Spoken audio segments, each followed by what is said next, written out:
Salam sejahtera bagi kita semua, berjumpa lagi dengan saya di channel Penabur Benih. Saudara yang dikasih Tuhan, mari kita mendengarkan bagaimana penjelasan seorang murtadin yang masih muda dan juga ia lulusan pondok pesantren. Kenapa ia meninggalkan keyakinan yang lama dan menjadi pengikut Kristus? Ternyata ada beberapa hal yang bertentangan dengan Al-Quran, hadis, dan juga kelakuan seseorang manusia yang mengatakan bahwa Islam adalah agama yang sempurna. Bagi dia, kalau belum memahami tentang Islam dan kesempurnaannya, jangan coba-coba untuk menjadi atau masuk ke pondok pesantren. Karena itu, mari kita mendengarkan dulu bagaimana ia menjelaskan secara tuntas dan luar biasa Tuhan pakai dia untuk memberitakan kebenaran yang sesungguhnya. Sudah jelas dan sudah tepat kita menjadi pengikut Kristus, bahwa Yesus Kristus datang untuk menebuskan dosa umat manusia. Sebenarnya dosa itulah yang kita tanggung, tetapi Tuhan menjadi kurban yang sempurna sekali untuk selamanya dan berkata di atas kayu salib sudah selesai. Artinya bahwa semua dosa-dosa kita telah diampuni, maka Isa Al-Masih atau Yesus Kristus mati dan hidup kembali pada hari yang ketiga sesuai janjinya kepada para pengikutnya. Dan saudara yang dikasih Tuhan, ia juga menyatakan dirinya kepada para pengikutnya bahwa tangan dan kakinya dipaku, dan itu bukti bahwa Yesus adalah Allah yang nyata, Allah yang selalu menyatakan dirinya bagi orang yang percaya kepada Dia. Mari kita menyimak dulu penjelasan seorang pemuda murtadin ini.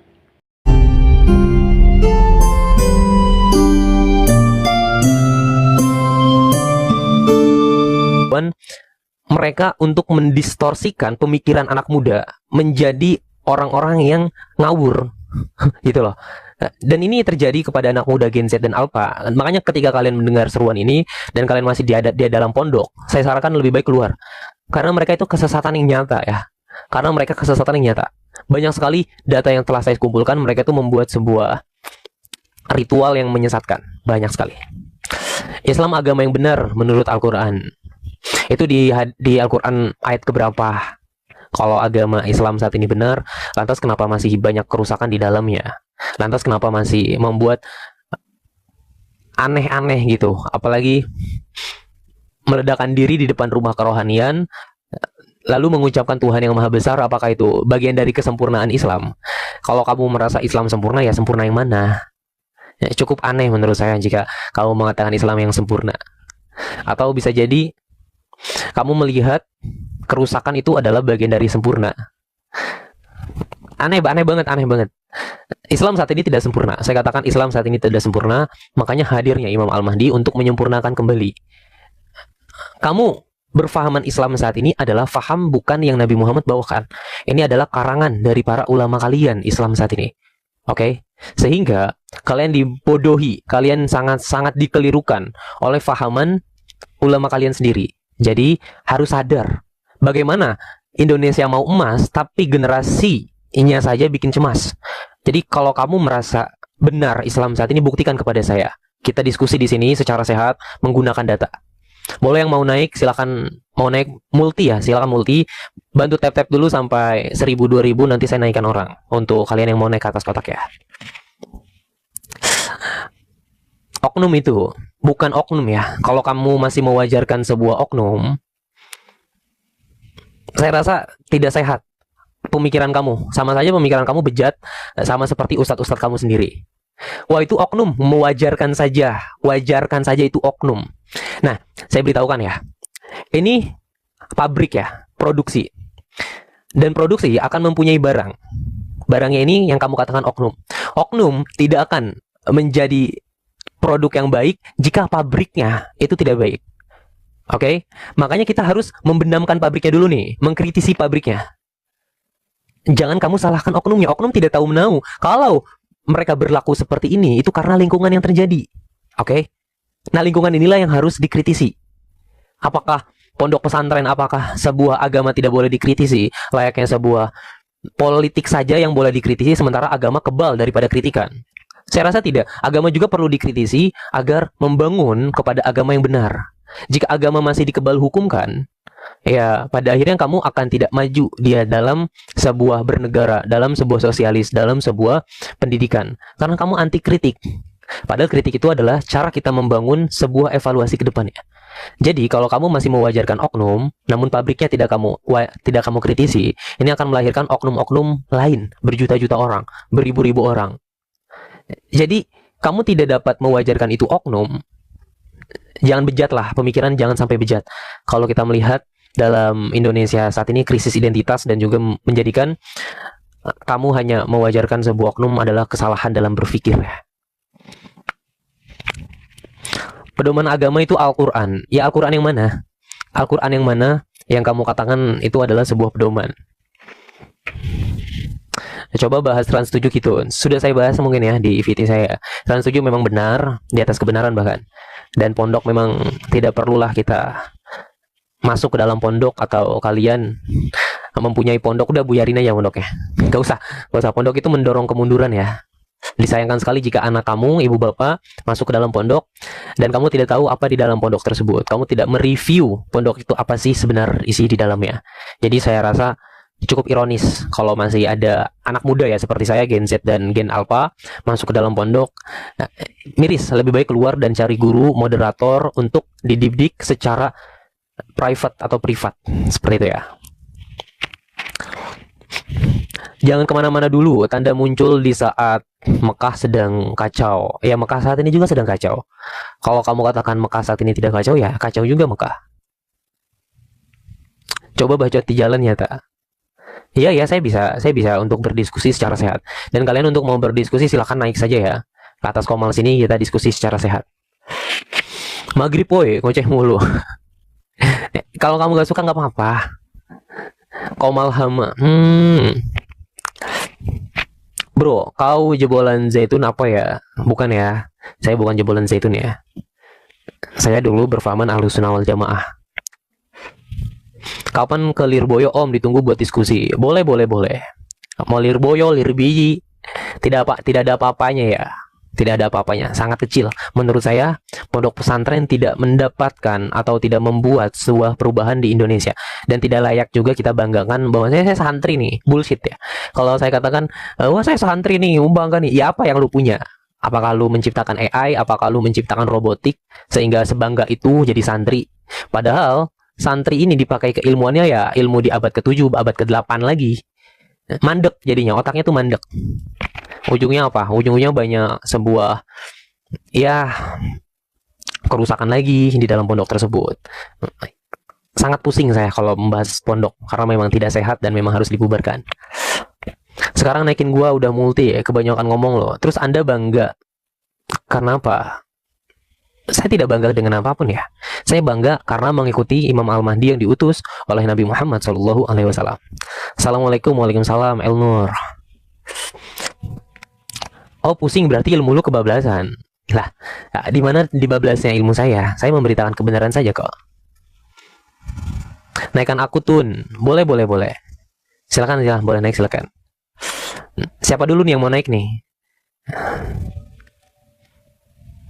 Terbalik semua pikiranmu anti-Islam kamu ya. Hei, saya tidak anti-Islam. Saya benar kok di atas kebenaran. Saya mengkritik si Islam dengan data.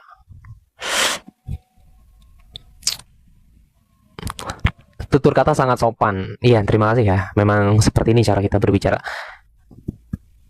Oke, baik. Kita akan naikkan dulu. Ada Bang Nisau. Biasa ngobrol di cowok. Enggak. Oke, assalamualaikum Abang Nisau. Waalaikumsalam warahmatullahi wabarakatuh. Oke, apa kabarnya hari ini? Semoga sehat selalu ya. Alhamdulillah, berkat Nabi Muhammad, bukan berkat Al-Mahdi ya. Berkat Nabi Muhammad. Oke, di sini saya mengabarkan kemunculan Imam Mahdi. Mungkin ada yang mau ditanyakan? Saya agak sedikit tersinggung dengan perkataan Al-Kitun tadi ya, tentang masalah pesantren harus ditutup. Ya, terus gimana? Bentar, Abang. Kenapa? Lah kok turun, Bang? Ya diskusi di sini tenang aja, saya nggak marah-marah kok, saya kalem kok. Kalau kamu nggak setuju nggak apa-apa. Apa yang membuat kamu tidak setuju? Kita adu data di sini, adu banding. Oke?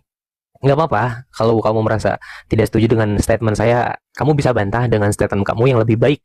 Bahwasanya, wah ini loh pondok pesantren, wah ini loh caranya. Berikan data kamu. Naikkan yang lain. Kalem tapi ngeyel. Yang ngeyel di mana, Bre? Saya tidak ngeyel ya. Naikkan yang lain, boleh saya naikkan. Selamat sore Abang Kitun yang belam-belam. Iya, selamat sore. Abang, Gini loh, suaranya Tun, mantul aku- ya. Suaranya Iya, mantul. pakai headset ini. Oke, coba jangan seperti Gini loh, Tun. suaranya coba dipelanin Udah. dulu, dipelanin dulu coba. Udah? Masih mantul suaranya ya. Aduh, Nah, seperti ini aja nih. Coba lagi. udah. Lagi coba. Sekarang pakai headset nih, Tun. Kalau nggak denger loh, Tun. Kita ngobrol biasa aja ya kan, Tun. Oke, bebas, silakan. Gini loh, Tun. Aku mau nanya. Arah dari ibadah yang diikutkan oleh Imam Mahdi ini seperti apa gitu loh, arahnya gitu loh. Seperti kalau kita mengikut Rasulullah kan sholat, ya kan, ibadah kepada Allah gitu. Jadi arahnya dari Imam Mahdi yang kamu apakan ini Sebentar. gimana itu, Tun? Sebentar, sholat ibadah kepada Allah Islam saat ini benar atau tidak? Kalau menurut yang kami yakini benar lah, Tun. Oke, coba berikan narasi dalam Al-Quran, ritual 5 waktu. Ritual 5 waktu kalau sholat subuhnya 2 rakaat, sholat Bukan. maghribnya. Saya pengen di dalam Al-Quran, kamu memakai Al-Quran kan? Berikan data kamu di dalam Al-Quran bahwasanya Aduh, sholat saat Tun, ini benar. aku ini orang awam loh, Tun. Istilahnya itu aku bercakap ini cuman apa yang aku alami aja gitu loh, Tun. Iya, makanya itu jika kamu mengikuti segala sesuatu harus menggunakan data, jangan ikut-ikutan. Oke, Ya setidaknya itulah yang kami yakini, Tun.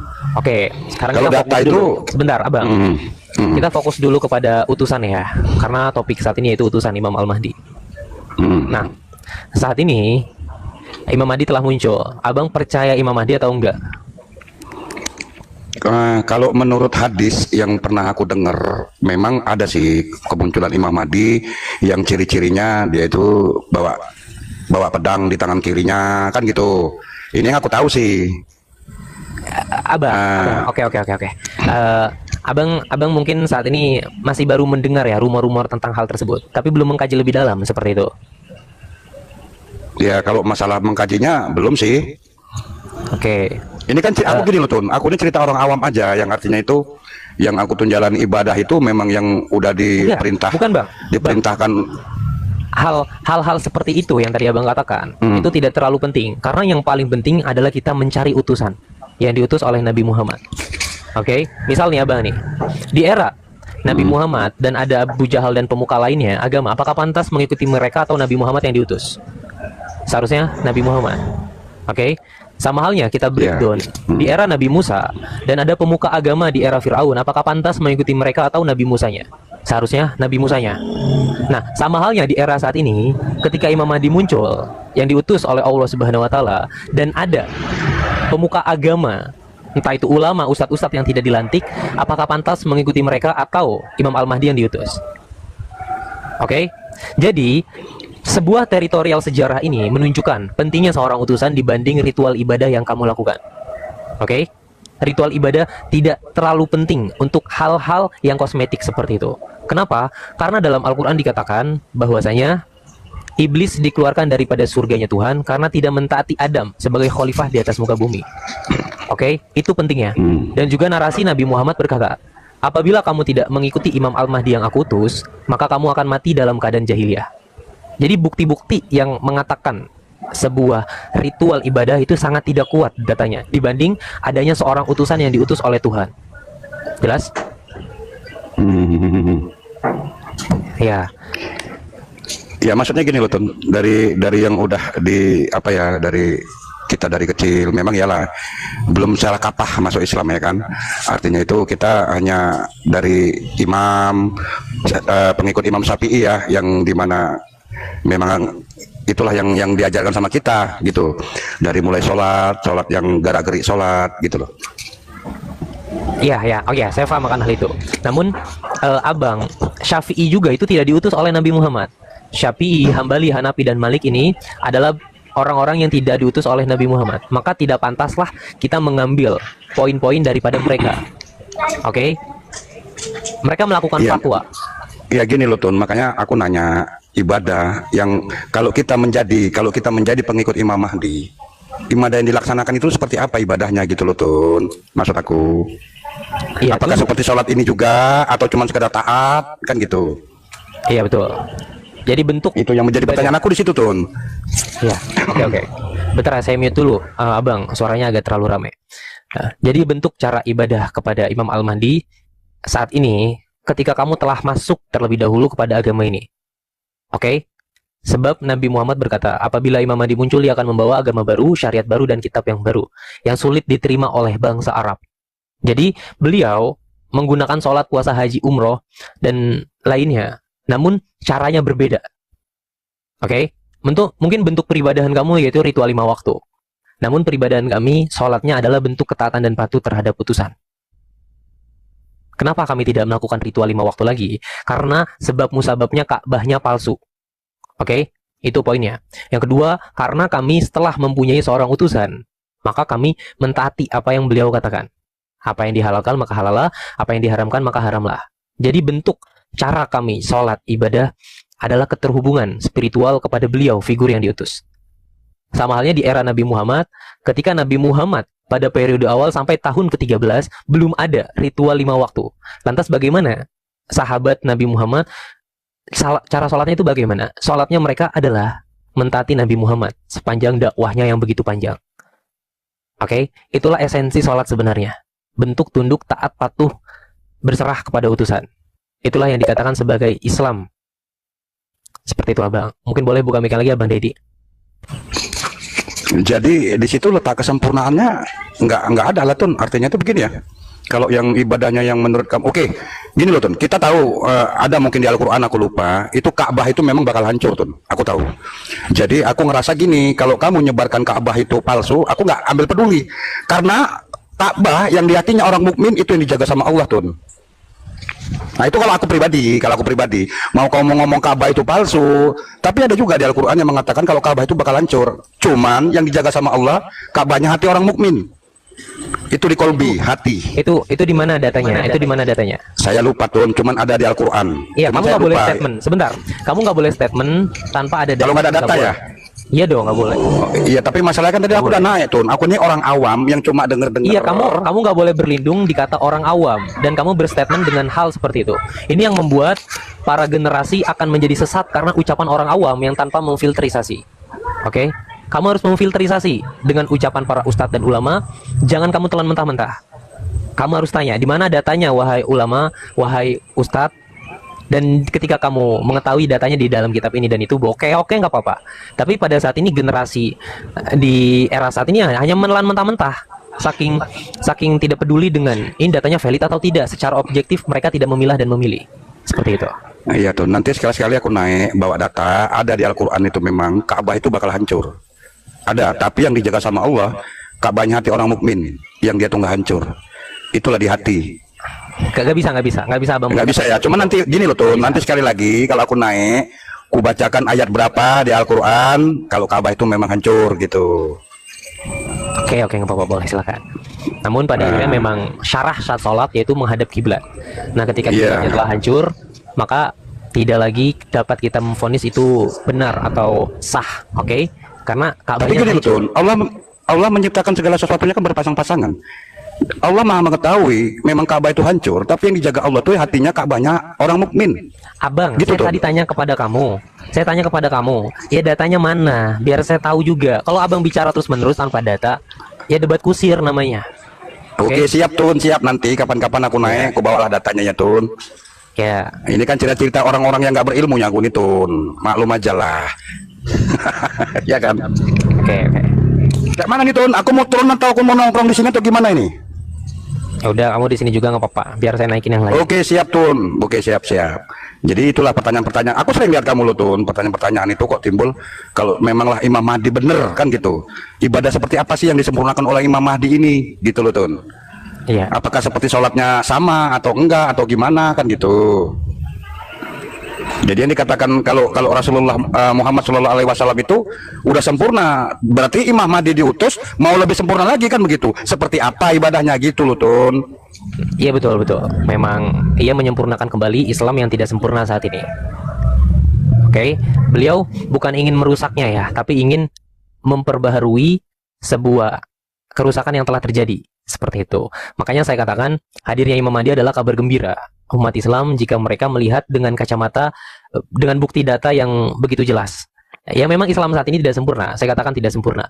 Banyak sebuah kerusakan dan masih banyak lagi. Kalau saya paparkan bisa 2-3 hari. Saya bicara tanpa berhenti untuk melihat sisi daripada gelapnya Islam itu sendiri. Oke, baik. Mungkin saya akan naikkan dulu ya Bang Dedi oleh orang-orang yang lain yang mau naik mungkin. Ada Bang Full. Oke, siap Tun. Aku kapanpun kau turunkan nggak apa-apa ya Tun. Iya ya Bang Dedi. Gak apa-apa, di situ juga nongkrong. Saya kalem ke orangnya, santai aja.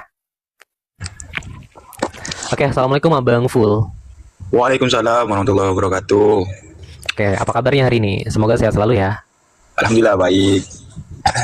Oke, saya di sini mengabarkan kemunculan Imam Mahdi. Mungkin ada yang mau ditanyakan? Ya, di sini kan ada kayak kenapa Al-Mahdi muncul. Nah, terus tadi ada beberapa pembahasan bahwa agama Islam ini kurang sempurna.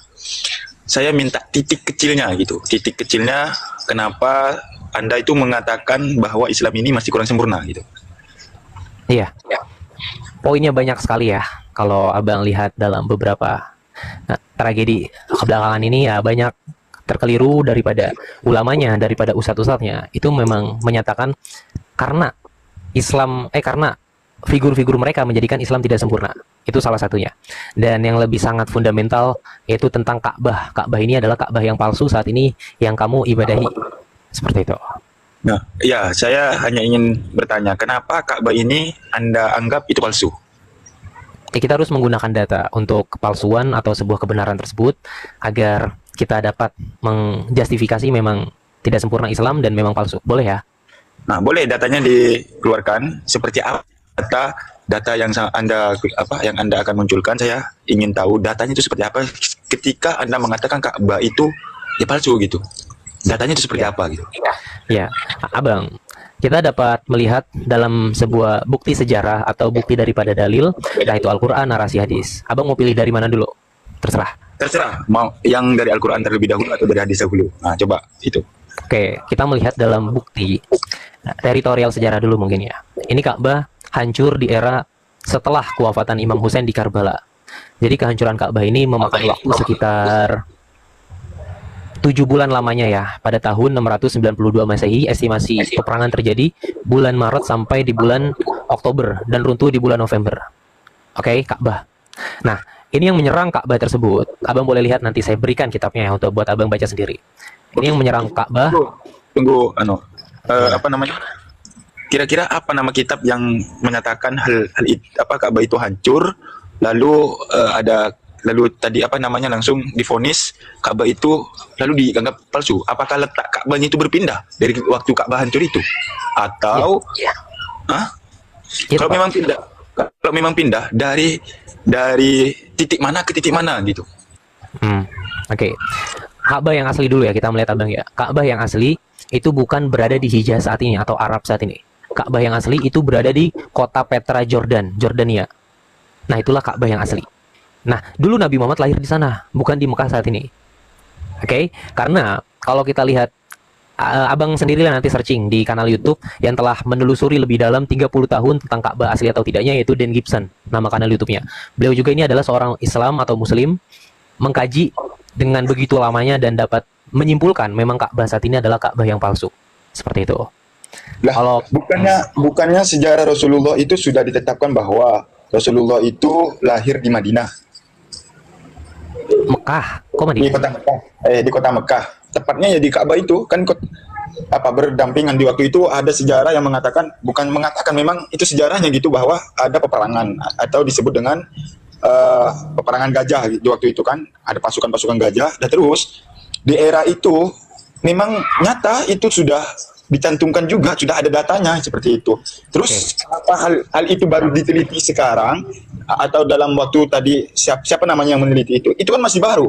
Sedangkan sejarah ini sudah munculnya dari eranya Nabi Muhammad lahir terus dari sahabat-sahabat terus ke ulama sampai sekarang itu sudah tercantum dan tidak pernah dirubah.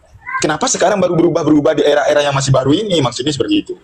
Iya, karena saya memberikan sebuah data yang membongkar tentang Ka'bah palsu ini adalah Imam Al-Mahdi itu sendiri. Oke? Nanti abang untuk membaca kitab tentang Ka'bah palsu boleh DM saya, nanti saya berikan kitabnya. Kita follow-followan dulu ya. Betul. Nah, saat ini saya mengabarkan sosok figur dulu yang begitu penting, yaitu Imam Al-Mahdi. Karena figur inilah yang Nabi Muhammad gariskan. Ikutilah walaupun kamu merangkak di atas es, dan juga berbaiat atau bersyahadat kepadanya agar kamu tidak mati dalam keadaan jahiliyah. Jadi figur inilah yang menjadi topik utama saya ya. Soal Ka'bah, soal kosmetik lainnya itu bukanlah bagian terlalu penting. Namun Imam Al-Mahdi begitu penting. Abang percaya Imam Mahdi atau tidak? Saya percaya bahwa Al-Mahdi akan diutus. Tapi yang membuat ini kan Al-Mahdi ini diutus di waktunya nanti ketika masuk ke hari-hari akhir gitu. Oke. Jika saat ini abang percaya, apakah bisa divalidasikan kepercayaan abang dengan sebuah data? Memang Al-Mahdi itu sudah dicantumkan dalam Al-Quran ataupun hadisnya Rasulullah yang diriwayatkan oleh para ahli-ahli hadis yang terdahulu gitu. Jadi kalau kita mengambil di era yang jauh antara kehidupan Rasulullah dengan orang tersebut, kita takut. Tapi ini kan di eranya ini dari Rasulullah, dari sahabat lalu ke imam-imam sampai ke bawah. Tadi ada bahasa dari Anda bahwa Imam Syafi'i sampean bukan tidak terlalu, tapi sampean ini tidak berpatokan pada Imam Syafi'i, Imam Hambali, Imam Maliki dan yang 4 mazhab tersebut gitu. Ya memang mereka tidak diutus. Biar saya koreksi ya. Abang, sebetulnya Imam Al-Mahdi dan penerus Nabi Muhammad ini tidak ada di dalam Al-Quran, adanya di dalam narasi hadis saja. Oke? Nah, lantas bagaimana kita menentukan Imam Al-Mahdi atau akan hadir sosok tersebut? Kita menentukan utusan di era saat ini, yaitu dengan nubuat-nubuat Nabi Muhammad. Sama halnya di era Nabi Muhammad, menentukan Nabi Muhammad telah muncul atau tidak menggunakan Injil di kitab Nabi Isa. Oke, sama halnya Nabi Isa ditentukan oleh kitab Yesaya sebelumnya.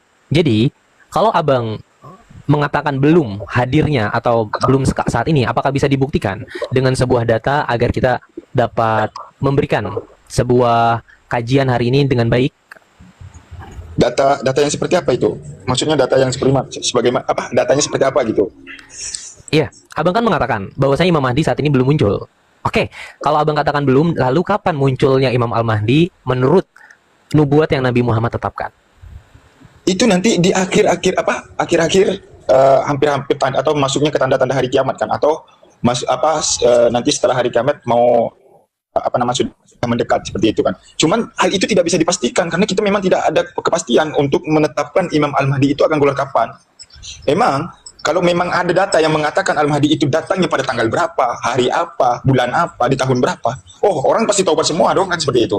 Nah, saya tanya sama Anda, apakah Anda mempunyai data tersebut? Kalau memang Anda mempunyai data tersebut, untuk apakah memang data itu valid, benar-benar valid yang sudah diresmikan para ulama yang memang notabene sudah mengkaji Al-Quran dan hadis seperti itu? Oke.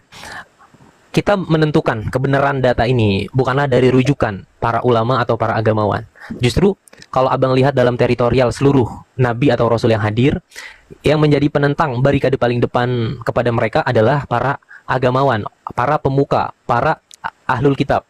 Sehingga para pemuka agama bukanlah menjadi tolak ukur kebenaran, tapi kebenaran hadir karena ucapan yang Nabi Muhammad katakan melalui narasi-narasinya. Dan ini telah terlaksana. Mungkin saya boleh tampilkan ya beberapa narasi kemunculan Imam Mahdi, boleh?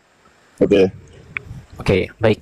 Di sini saya akan berikan data daripada kemunculan Imam Al-Mahdi.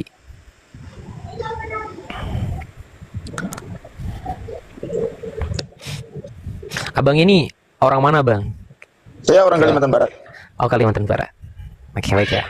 Di sini saya akan berikan data daripada bentar, saya besarkan dulu layarnya. Biar teman-teman juga boleh untuk menyingkrut ya, atau mengambil gambarnya. Nah, ini di dalam kitab Bihar Al-Anwar, juz 52 halaman 210, dan juga di dalam kitab 250 pertanda akhir zaman, tanda ke-88 halaman 136. Nah, di sini Nabi Muhammad berkata, Bang, Hijaz akan diperintah oleh seorang laki-laki yang namanya seperti binatang, yaitu Fahad. Matanya juling dari jauh, matanya normal dari dekat. Oke. Nah, tepat pada tahun itu Fahad menjabat dan matanya juga persis. Oke. Jadi 1400 tahun hanya ini saja raja yang menjabat dan matanya juga persis. Lalu beliau meninggal. Nabi Muhammad berkata, meninggalnya ia akan digantikan oleh saudaranya yang bernamakan Abdullah. Nah, tepat pada tahun 2005, beliau meninggal dan langsung digantikan oleh saudaranya, yaitu Abdullah. Nah, lalu Nabi Muhammad mengabarkan kembali, kabarkanlah tentang kematiannya, akan aku kabarkan gembira kemunculan Imam Al-Mahdi. Pertanyaannya, kapankah beliau ini meninggal? Beliau menjabat bermula pada estimasi tahun 2005 dan meninggal pada tahun 2015, 23 Januari. Oke, tepat pada malam itu, hanya satu individu saja yang mengibarkan panji hitam daripada timur yang bertuliskan Al-Bai'atu Lillah. Dan hanya satu individu saja yang telah mengklaim namanya di dalam wasiat Nabi Muhammad yang 3 nama. Namanya seperti namaku, namanya seperti nama bapakku, Abdullah dan Al-Mahdi. Dan beliau telah mengklaim nama ini, yaitu Abdullah. Klaim wasiat ini tidak boleh ada penuntut palsu, kata Nabi Muhammad. Jika ada penuntut palsu, maka akan langsung dicabut nyawanya. Dan figur beliau ini saat ini telah muncul, dan beliaulah yang digenapkan. Karena sudah 10 tahun beliau masih hidup saat ini. Jelas? Jadi figur inilah yang menjadikan beliau satu-satunya orang yang digenapi daripada nubuat Nabi Muhammad SAW. Berarti orang-orang ini ya yang ada di gambar ini, Anda yakini bahwa dia itu Mahdi, Al-Mahdi gitu, Pak? Beliau, iya betul, beliau adalah Mahdi. Beliau bukan Imam Mahdi ya. Beliau adalah perwakilan. Perwakilan? Perwakilan daripada Imam Al-Mahdi. Berarti Imam Al-Mahdi ini kapan timbulnya? Beliau akan muncul Imam Al-Mahdi karena Imam Al-Mahdi mengalami 2 fase kegaiban. Oke? Iya.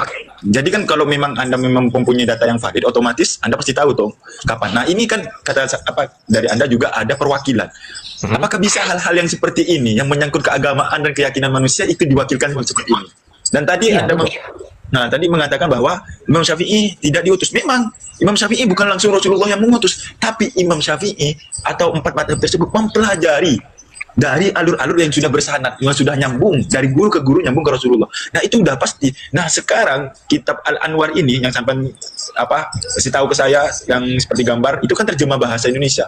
Nah, kitab Al-Anwar ini siapa penerbitnya? Siapa yang menyanadkan? Yang menerbitkan siapa? Sanadnya kemana? Apakah ini udah sudah diakui oleh seluruh dunia? Apa udah diakui oleh para ulama terdahulu? Apakah hal ini sudah menyambung dengan hadis-hadis Rasul? Karena yang Anda kasih tahu itu cuma terjemah bahasa Indonesia. Sedangkan di eranya Rasulullah itu pakai bahasa Arab, otomatis di era itu kata-kata itu pasti ada bahasa Arabnya dong. Oke. Abang jika ingin bahasa Arabnya boleh. Tadi udah ambil gambarnya belum? Abang lihat di kitab Bihar Al-Anwar ini. Oke, kitab Bihar Al-Anwar ini adalah kitab para imam. Yang tadi saya katakan nama-nama yang diutus oleh Nabi Muhammad. Dan ini mempunyai sanadnya, mempunyai perawinya. Jelas? Daripada Abi Abdillah, lalu berlanjut kepada Ja'far As-Shadiq, daripada Imam Ali, Imam Hasan, Imam Husain, Zainal Abidin, Muhammad Bakir, Ja'far As-Shadiq. Nah, Ja'far As-Shadiq mempunyai murid, yaitu Abi Abdillah. Nah, inilah figur yang mengumpulkan daripada kitab-kitab tersebut. Nah, berarti Anda percaya dong dengan Ja'far As-Shadiq itu, berarti adanya Ja'far As-Shadiq yang merawikan kitab ini? Iya betul, memang itu adalah utusan daripada Nabi Muhammad. Terus yang jadi pertanyaan saya, kenapa Anda tidak percaya dengan adanya Imam Syafi'i? Syafi'i bukan menjadi tolak ukurnya. Oke, Syafi'i ini tidak menjadi tolak ukur juga dong kalau seperti itu. Oke, saya buktikan bahwasanya Ja'far As-Shadiq diutus oleh Nabi Muhammad. Boleh saya buktikan datanya? Coba. Oke. Biar Yang bahasa Arab, kalau bisa yang berbahasa Arab yang memang nyata gitu.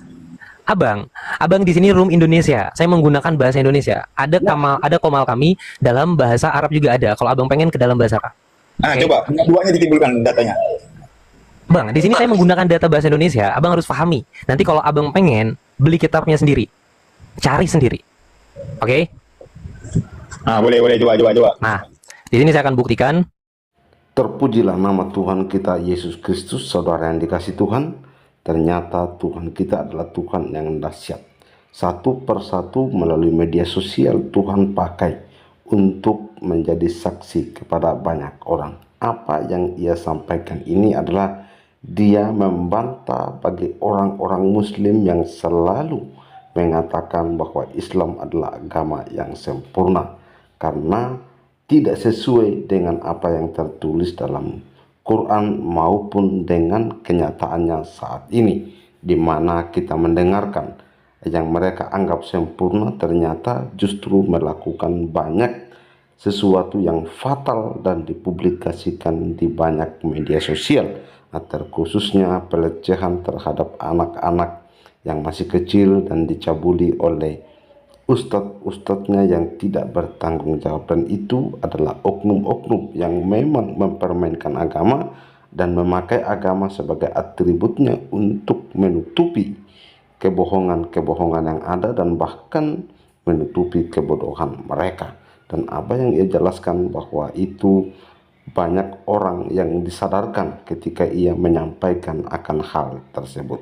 Saudara yang terkasih, tetaplah kita setia dan percaya bahwa Yesus Kristus adalah Tuhan dan Juru Selamat bagi orang yang percaya kepadanya dengan sungguh-sungguh dan juga mau memberitakan kasih Kristus, kabar pengampunan dosa kepada keluarga, kawan, dan kenalan, sehingga di luar sana yang masih ragu dan bimbang, mereka juga dapat diselamatkan.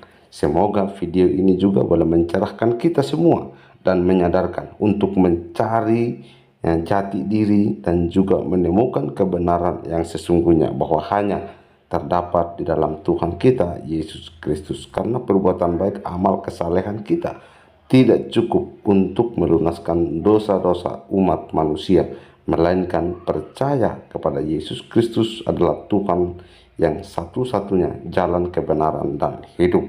Semoga Tuhan akan senantiasa menolong dan menuntun memimpin hidup kita dan menjadi berkat bagi banyak orang. Tuhan Yesus memberkati kita semua.